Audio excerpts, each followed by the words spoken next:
Welcome to the deep dive.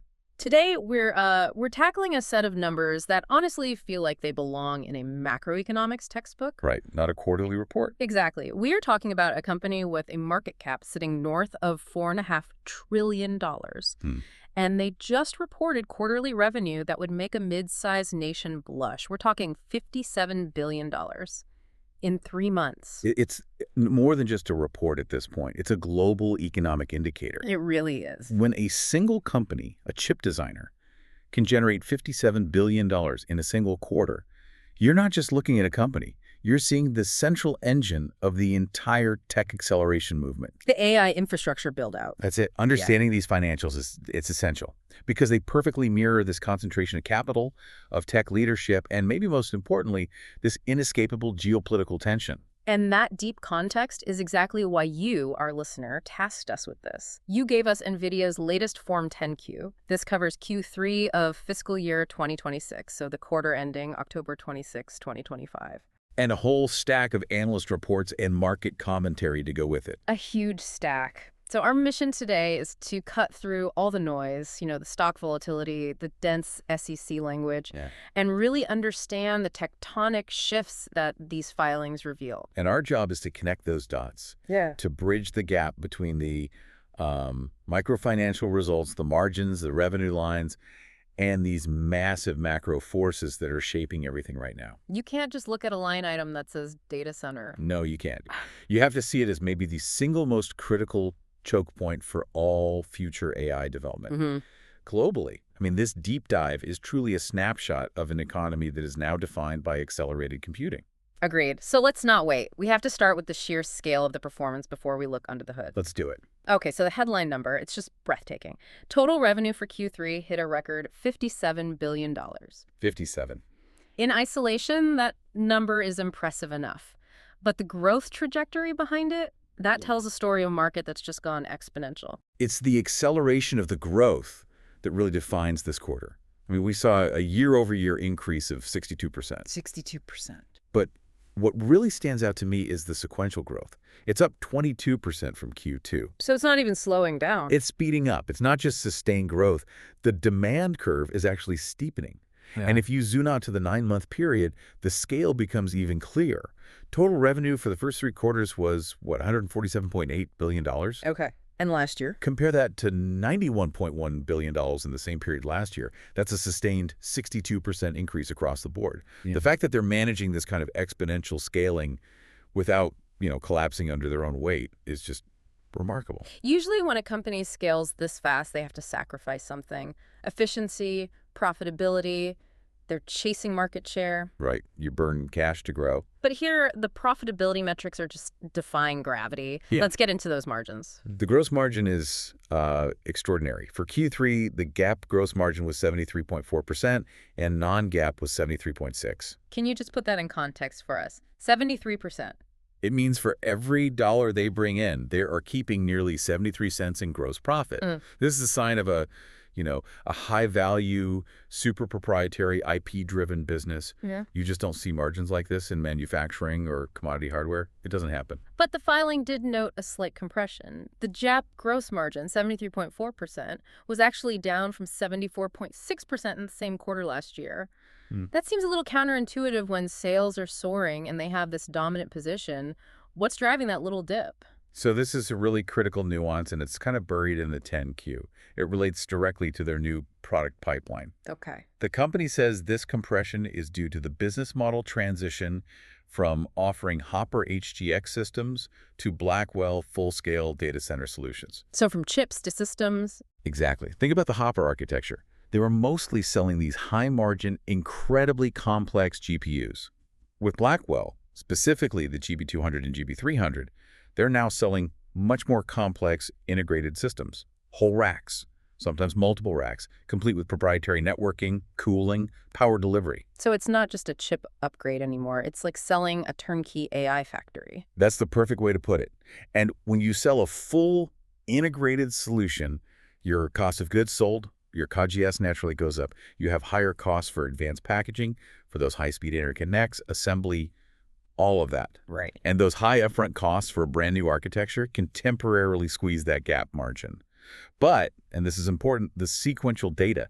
The fact that the gross margin ticked up from Q2 tells me they're getting a handle on the supply chain for Blackwell very, very quickly. That explains the quarterly change. But the year-to-date margin, that tells a much more dramatic story, a story about technology colliding with policy. It absolutely does. When you look at the 9-month period, the GAAP gross margin dropped significantly to 69.3%. That's a huge drop from 75.8% last year. A huge drop.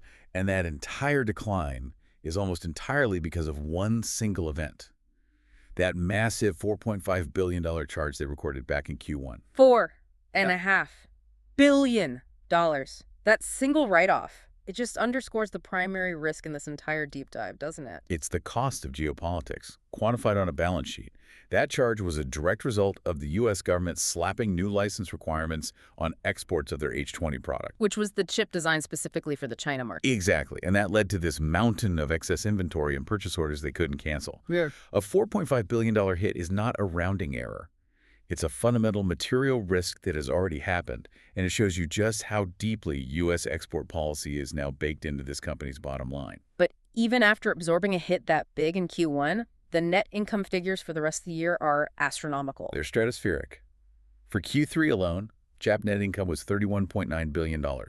That's a 65% year-over-year surge. Wow. Diluted earnings per share, or EPS, came in at $1.30, up 67%.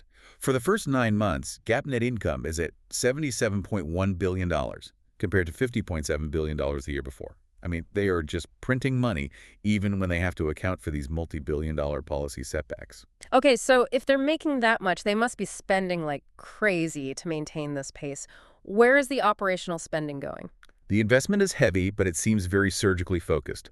Total operating expenses for Q3 were $5.84 billion, up 36%. But if you really want to understand the future of the company, you have to drill down into research and development, R&D. And what's that telling us? R&D expenses shot up 39% year-over-year in Q3 and 41% for the 9-month period. Okay. And the sources break down what's driving that, and it reveals this intense internal build-out. First, a 27% increase in compensation and benefits. So they're hiring, and they're paying top dollar for the best talent. Makes sense. Second, and this is just astonishing, there's an 83% increase in compute and infrastructure costs. Wait, an 83% increase in their own compute spending? Yes. So they're using their own products to build the next generation of their own products. Precisely. They are feeding the beast that feeds them, but on a scale we've just never seen before. This isn't passive spending. This is an aggressive internal build-out of their own AI factory. They need more compute power to design, to simulate, to test the next architectures, like the Vera-Rubin systems we'll get into later, which are exponentially more complex than even Blackwell. They have to outrun the entire industry. To stay ahead, yeah. And that 83% jump in internal compute spending, that's the price of leadership. Before we jump into the data center itself, we have to touch on these financial efficiency ratios you flagged. Because when you combine these kinds of margins with this aggressive growth, you get metrics that just seem unreal. They are. I mean, analysts often cite these numbers as being like structurally impossible for a company this big. The return on equity, or ROE, stands at a staggering 107.36%. Okay, for listeners who might not track these metrics daily, what does 107% ROE actually mean in plain English? It means that for every single dollar of shareholder equity that's invested in the company, they're generating over a dollar of net income. Wow. In most healthy established industries, traditional manufacturing or telecom, you'd be ecstatic with 15, maybe 20% ROE. Right. To hit 107% for a multi-trillion-dollar company. It just shows this almost perfect leverage of shareholder capital. It reflects an incredibly efficient asset-light model where the real value is in the IP and the software, not in owning giant factories. And the return on invested capital, the ROIC, is just as compelling. Yeah, the ROIC is 66.98%. This metric looks at how well they turn all their capital, so equity and debt, into profit. A typical company struggles to get to 10 or 12% consistently. So 67% is just off the charts? It confirms that they're massive investments. That 83% increase in R&D compute costs we just talked about are all translating into these disproportionately high returns.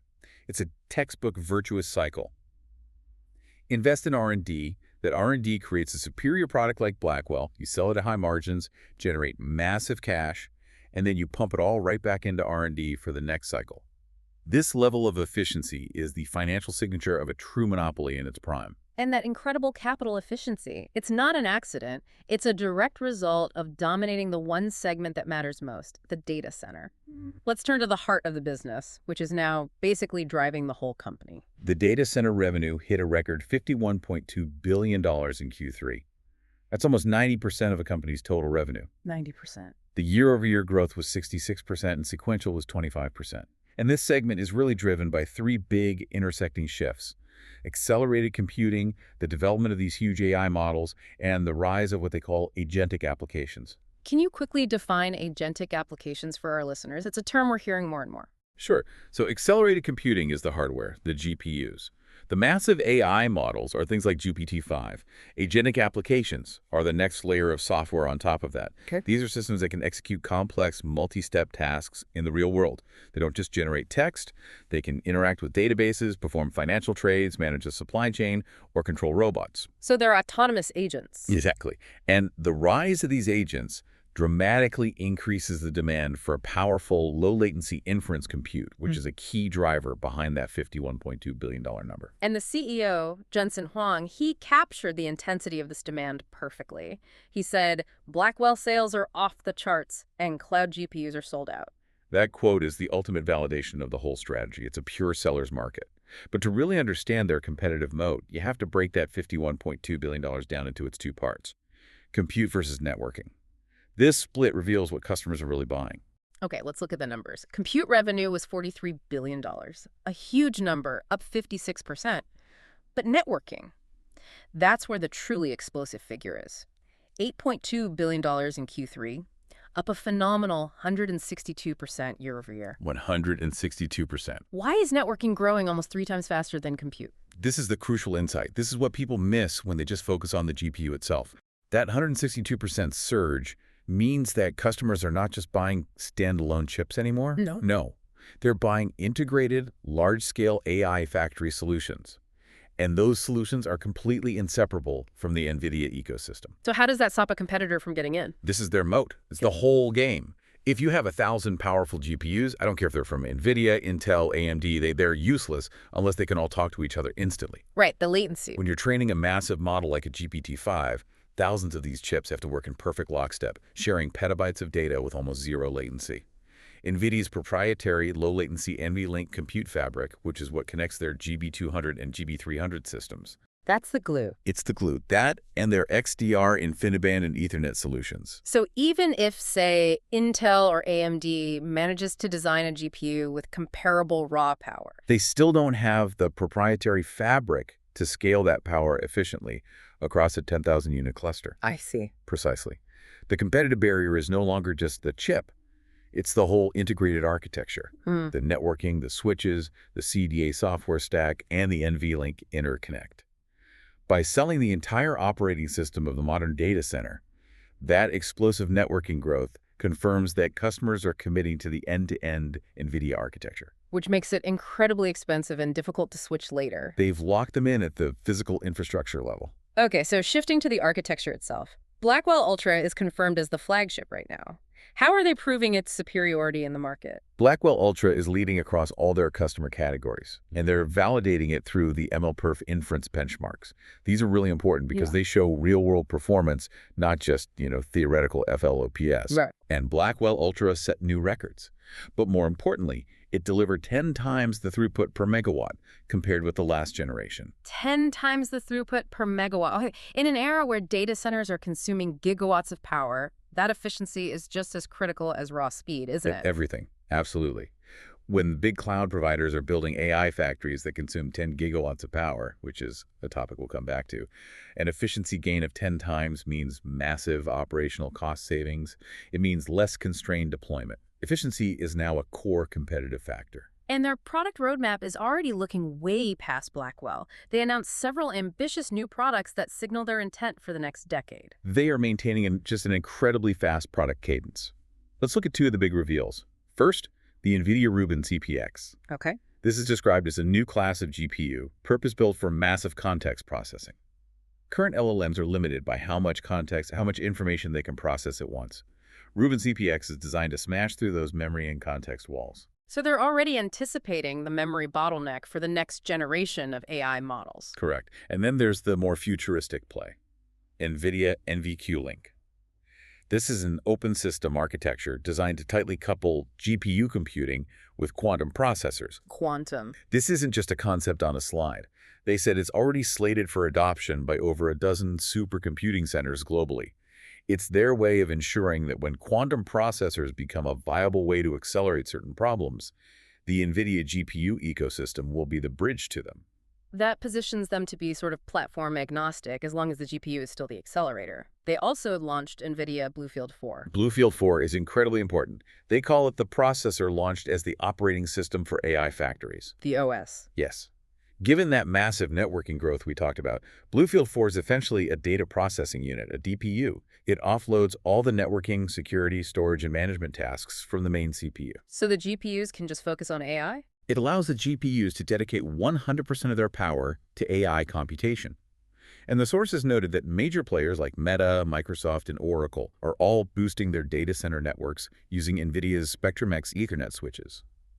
It just shows how pervasive this whole end-to-end solution has become. So while the data center is clearly the star, the other segments show that their legacy markets are still incredibly robust, which has to be important for diversity. They are healthy, foundational markets. Gaming revenue hit $4.3 billion in Q3. That's up 30% year over year. Okay. We saw a minor sequential drop of 1%, but management said that was just channel inventories normalizing. Basically, retailers aren't scrambling to stockpile cards anymore. Demand is just steady. Right, and it's supported by big new game releases. Exactly. Borderlands 4, Battlefield 6, all featuring their DLSS 4 technology. And it coincides with the 25th anniversary of GeForce. And professional visualization is riding the AI wave, too. Yeah, that segment saw $760 million in revenue, a jump of 56% year over year.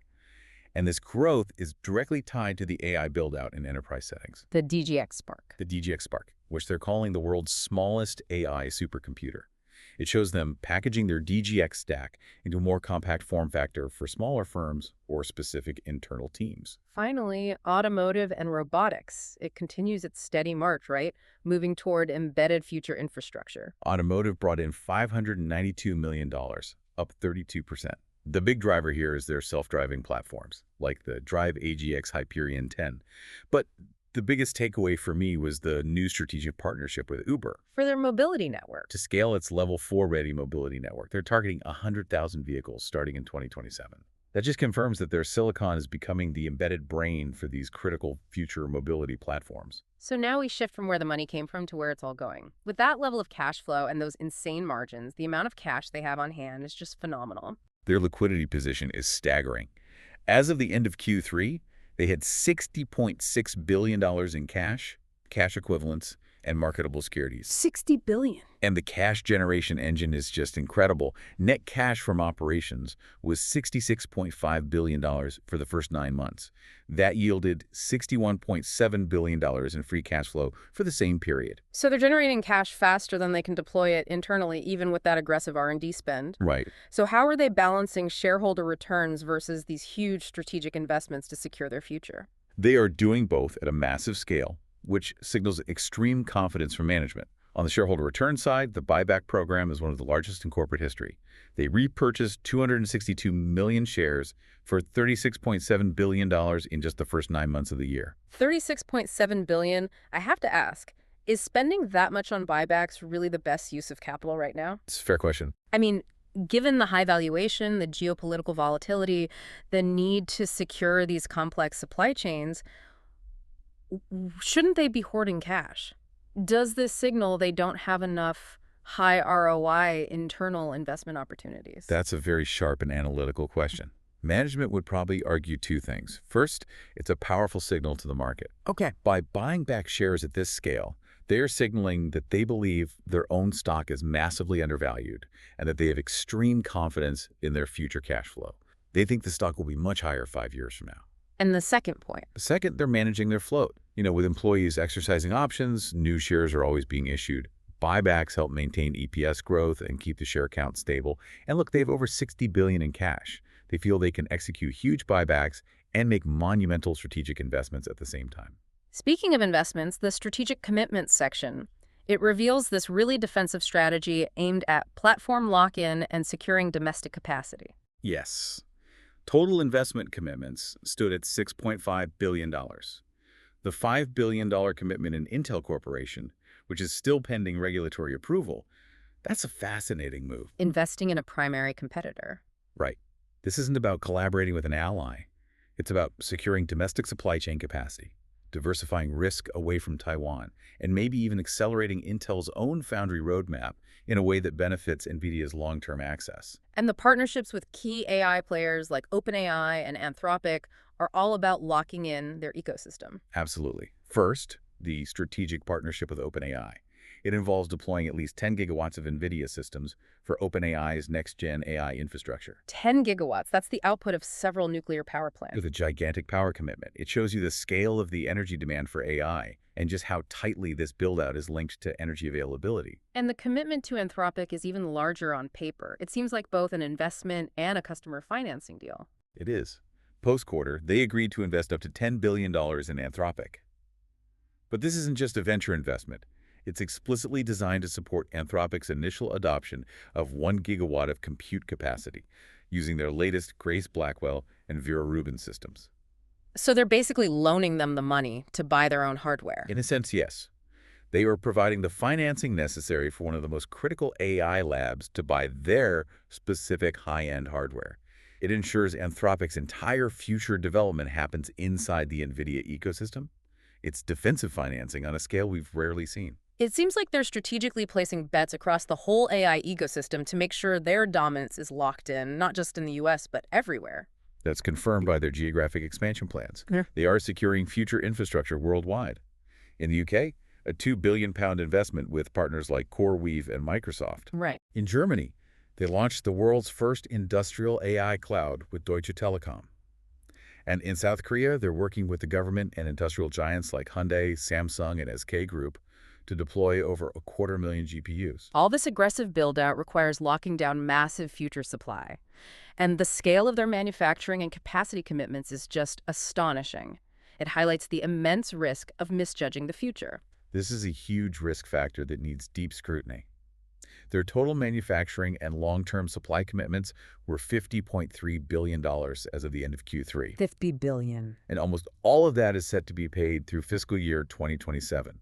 They have to secure capacity up to 2 or 3 years in advance because of the long lead times in advanced chip making. And these are mostly non-cancelable orders, right? Largely non-cancelable. So if demand were to suddenly crash, or if a competitor finally launched a viable alternative that starts taking market share, They're on the hook. they would be obligated to pay for $50.3 billion worth of components and manufacturing that they might not be able to sell at those high margins. Yeah. This is the financial leverage they use to get those scarce manufacturing slots, but it exposes them to immense downside risk. And that risk is compounded by their commitments to cloud provider. Yes. They also have $26 billion in multi-year cloud service agreements paid through 2031 and beyond. This is to support their own internal R&D and their DGX cloud offerings. So they're securing high-end cloud compute capacity for themselves well into the next decade, just to ensure they have the resources to design the next generation. That $50 billion commitment is really the gateway to all the risks, isn't it? Because if the regulatory environment changes or demand shifts, that financial exposure turns into a liability. We already saw it with the H20 charge. The foreclosure from the China data center market is the single biggest realized risk they face. The U.S. government required a license for exports of the H20 product. The chip designed to comply with earlier export controls. Right. And that regulatory uncertainty just dried up demand for H20, which led directly to that $4.5 billion charge for excess inventory back in Q1. And the regulatory impact is still being felt years after the initial ruling. It is. The sources reveal that H20 sales have been, negligible. Yeah. They've only generated about $50 million in revenue under the granted licenses so far. $50 million on a product they took a $4.5 billion charge on. Exactly. And the consequences are far-reaching. The sources explicitly state that NVIDIA has been effectively foreclosed from competing in China's data center compute market. That language in an SEC filing, effectively foreclosed, is incredibly strong.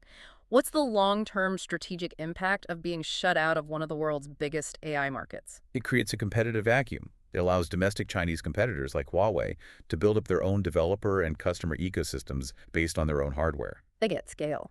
They get scale, funding, and crucial real-world feedback in a massive protected market. And eventually, those domestic champions can position themselves to challenge NVIDIA globally, not just at home. And beyond the realized pain in China, the regulatory landscape here in the U.S. and elsewhere remains fluid, unpredictable. It's pervasive uncertainty. We saw the U.S. government publish and then immediately rescind that AI diffusion rule. Right, the IFR. Yeah, which would have imposed worldwide licensing on their next-gen products, H200, GB200, GB300. So while they got a temporary reprieve, a replacement rule is looming. And its scope, timing requirements, all completely uncertain. It leaves the company in this perpetual limbo about their most profitable future products. Yeah, and the political momentum seems to be hardening, too. Absolutely. The Senate passed the GAIN AI Act in October. It's designed to restrict the current administration's ability to easily loosen the export control rules from the previous one. It's about codifying these tech restrictions into law, showing a bipartisan intent to keep a tight grip on advanced AI tech. Which leads us to maybe the most material financial risk in the whole filing, the potential for government licensing fees. This could redefine their profitability overnight. This raises a massive question about the stability of those 73% gross margins.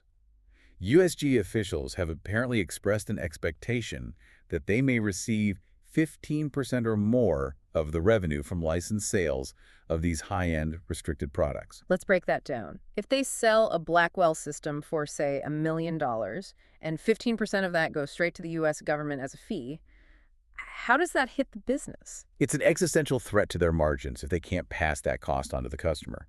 Imagine a product with a 73% gross margin. If 15 percentage points of that margin just get paid out as a fee, their gross margin instantly drops to 58%. Which changes everything. It changes everything. Their ability to reinvest, their pricing against foreign competitors, their valuation.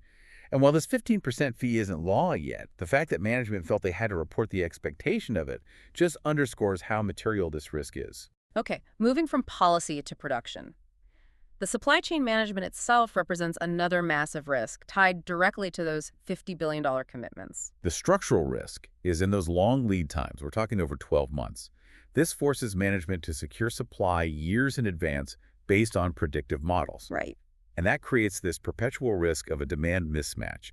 If they overestimate demand, maybe a new competitor emerges, or AI spending slows down, they face price cuts, inventory write-downs like with H20, and huge cancellation penalties, all magnified by those non-cancelable purchase orders. And the risk is compounded by where their manufacturing is concentrated. Correct. The sources highlight their critical dependence on overseas partners, especially in Taiwan and South Korea. These are the hubs for advanced chip fabrication and packaging. Any new geopolitical restrictions, conflicts, or even just severe weather in those regions could have a material adverse impact on their ability to get the parts they need to fulfill those $50 billion in orders. And finally, we have to address the lingering legal minefield. And this one is tied back to a totally different era of hype.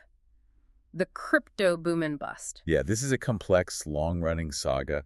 The NVIDIA Corporation securities litigation. Okay. This case alleges that NVIDIA misled investors about how much their GPU demand back in 2017 and 2018 was tied to crypto mining, which led to a massive inventory glut when the crypto market crashed. Why is this old case still material now? Because it just won't go away. Yeah. It's been up to the Supreme Court, which took the case but then dismissed it as improvidently granted, which is rare. They sent it back down to the district court in February 25 for more proceedings. So it's still very much alive. Very much alive and ongoing. The company still faces uncertainty about liability and damages. Management believes liabilities are reasonably possible but not probable, but it's a constant legal headache and contingent financial exposure. So we have a company achieving historic financial success driven by an almost monopolistic hold on essential infrastructure. But at the same time, navigating historic levels of financial, supply chain, and geopolitical risk. How on earth does the market process this contradiction? It processes it with extreme volatility. The market cap is $4.53 trillion, but its beta is 2.27. That means its price volatility is more than double the overall market. The market just can't decide if it's an unstoppable tech force or highly regulated national asset. And we saw that volatility right before this report came out. The stock price fell almost 19% in just 2 weeks, wiping out 6 months of gains. Yeah. What specifically was driving that sharp sell-off? There are a few things compounding. First, just general fear over geopolitical fragmentation, new tariff pressures. Yeah. Second, and more directly, there was a fraud investigation in Singapore, I remember a this. suspected smuggling operation where people were accused of misrepresenting the final destination of U.S.-made servers to get around export controls to China. That kind of thing highlights the severity of the risk. The demand for these chips is so high it literally generates illegal activity, which in turn brings more regulatory scrutiny on the company itself. And third, there were just general jitters about the sustainability of AI spending. But despite that wild roller coaster, if you look at the analyst consensus, the view is still overwhelmingly bullish. Oh, it's a resounding strong buy. It was based on a poll of 57 analysts, 59 recommend a buy, 4 a hold, and only 1 recommends a sell. So they believe the tech story trumps the regulatory volatility. That's the bet. The average 12-month price target is $235.31, which suggests a potential upside of over 26% from the price when the sources were published. But the range of those targets is incredibly wide, from a low of $140 to a high of $350. That spread itself is a clear reflection of the extreme uncertainty we've been talking about. It absolutely is. The lower targets are likely pricing in a severe regulatory outcome, like that 15% licensing fee, maybe combined with a recession. And the higher targets? The higher targets are banking entirely on the continued, uninterrupted, exponential acceleration of data center demand. They're assuming governments won't implement policies that fundamentally undermine the company's competitiveness. The analysts are really divided on the political future, not the technological future. Let's close this deep dive by looking forward. What did NVIDIA guide for Q4? The forward guidance is still exceptionally strong. It signals confidence in continued growth and a successful Blackwell ramp-up. Revenue is expected to be $65 billion, plus minus 2%. 65. That's a huge sequential jump from the $57 billion they just reported. It confirms that Blackwell production and delivery is accelerating, and fast. And they expect margins to tick up again, which suggests better efficiency on the new architecture. Yes. They're projecting non-GAAP gross margin to hit 75% for Q4. That return to pre-transition margin levels suggests they've successfully optimized the Blackwell manufacturing process. Tax rate should stabilize around 17%. And finally, their long-term infrastructure plans. They confirm that management sees this as a marathon, not a sprint. That's evident in their future lease obligations. They plan to start leases between now and fiscal year 2030, with future obligations of $7.5 billion, mostly for data center leases. So a multi-year, multi-billion-dollar commitment to just physical space. It underscores their belief that the AI factory build-out is still in its early innings, and that securing long-term, high-capacity physical space is fundamental to their survival. This entire deep dive has been a study in contradiction. If you boil it all down, the financials, the strategy, the risks, what is the core tension running through this company right now? The tension is a battle between technological inevitability and political contingency. NVIDIA's profit and dominance are driven by this unstoppable tech engine Blackwell, the NVLink moat, the CUDA ecosystem. But that phenomenal success is now fundamentally tied to and constrained by these extraordinary geopolitical and supply chain risks. Risks that are already showing up in the numbers. In multi-billion-dollar charges, yes, the AI ecosystem is scaling fast, just as the CEO describes in his virtuous cycle. Yeah. But the long lead times, the $50 billion in supply commitments, the threat of regulatory fees, it all just underscores how constrained this acceleration truly is by policy, by capital, and by energy availability. It's a high-stakes bet where the technological advantage is crystal clear, but the rules of the game are constantly being rewritten by governments. Precisely. They have the technology, the cash, the customers. But that persistent, unpredictable political variable is the one risk factor they just cannot control. We know the company is deploying $10 billion into Anthropic, $5 billion into Intel to secure future AI infrastructure and domestic capacity. They're locking in customers and supply. But given this persistent regulatory uncertainty, the high cost of securing capacity, and the necessity of keeping the entire AI ecosystem dependent on their proprietary moat, this leads us to our final provocative thought for you, the listener. How might the emergence of high-quality open-source foundation models that are getting very competitive very quickly and could potentially be optimized to run efficiently on competitor hardware from AMD or Intel, how might that change the long-term return on investment calculation for these monumental multi-billion-dollar infrastructure bets? If the software dependency starts to break, the hardware lock-in loses its grip. That's the long game. That is the ultimate question. If open source AI models can achieve near parity in performance and run cost effectively on non-NVIDIA, non-restricted hardware, it would reduce the dependence on this one specific, tightly controlled ecosystem.